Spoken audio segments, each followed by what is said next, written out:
യേശുവെ നന്ദി, യേശുവെ സ്തുതി. എൻ്റെ പേര് മേരി ബെന്നി. ഞാൻ കോതമംഗലം രൂപത കാരക്കുന്ന് ഇടവയിൽ നിന്നും വരുന്നു.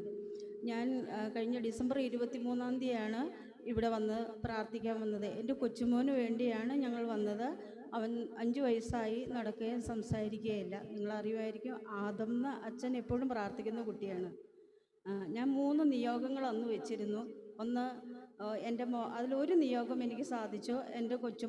എൻ്റെ മോള് BSc നേഴ്സിംഗ് പാസ്സായി. അവൾ അച്ഛനൊരു കാശുരൂപം കൊടുത്തിരുന്നു. അവൾക്ക് ഭയമായിരുന്നു. അച്ഛൻ കാശുരൂപം കൊടുത്തു. ആ കാശുരൂപം വെച്ച് അവൾ പ്രാർത്ഥിച്ച് പരീക്ഷ എഴുതി. അവൾ പാസ്സായി. എന്നാൽ അച്ഛൻ്റെ കയ്യിൽ ആ കാശുരൂപം ഞങ്ങൾ തിരിച്ചു കൊടുത്തു. പിന്നെ 2 വ്യക്തിപരമായ നിയോഗങ്ങൾ എനിക്കുണ്ട്. ഒന്ന്, എൻ്റെ സഹോദരി പെന്തക്കോസ്ത് വിശ്വാസത്തിലാണ്. അവളുടെ മകള് കല്യാണം കഴിഞ്ഞ് 2 വർഷമായി കുഞ്ഞുങ്ങളുണ്ടായിരുന്നില്ല. കുഞ്ഞുങ്ങളുണ്ടാവുമ്പോൾ അണ്ടങ്ങൾ ഉണ്ടാവുന്നതെല്ലാം നശിച്ചു പോവുകയായിരുന്നു. അപ്പോൾ ഡോക്ടർ ട്രീറ്റ്മെൻറ്റ് മാറ്റിക്കോളാൻ പറഞ്ഞു. 2 വർഷം കോതമംഗലത്തായിരുന്നു ചികിത്സ.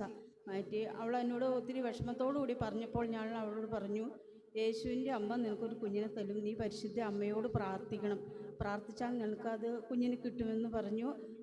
അന്ന് ഞാൻ ഡിസംബറിൽ ഇവിടെ വരുമ്പോൾ ഞാനൊരു വ്യക്തിപരമായി ആ നിയോഗമാണ് പ്രാർത്ഥിച്ചിരുന്നു. അത് അമ്മ സാധിച്ചു തന്നു. ഇന്ന് അവൾക്ക് 8 മാസമായി. അവൾ സുഖമായിട്ടിരിക്കുന്നു.